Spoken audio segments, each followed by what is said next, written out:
اٹھائے جائیں گے. تو وہ کہتے کہ اچھا ہم بھی اٹھائے جائیں گے, ہمارے آبا و اجداد بھی اٹھائے جائیں گے.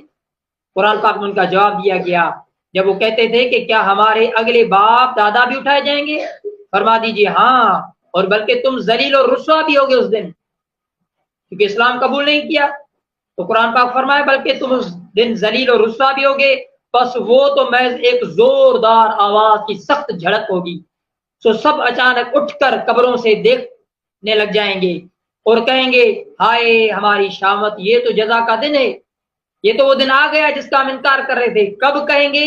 جب مرنے کے بعد دوبارہ زندہ کیا جائے گا, تو پھر وہ اٹھ کر جب دنیا کو دیکھیں گے کہ قیامت قائم ہو چکی ہے, اس دن اللہ فرما رہا ہے تم پھر کہو گے ہائے یہ تو ہماری شامت ہو گئی, ہم تو اس دن کو مانتے ہی نہیں تھے کہ مرنے کے بعد بھی کوئی دوبارہ زندہ ہو جائے گا, کوئی دوبارہ دن آئے گا. جب وہ قبروں سے اٹھیں گے اب ان کا کوئی کچھ کہنے, کوئی ہیلا بس نہیں چلے گا, تو پھر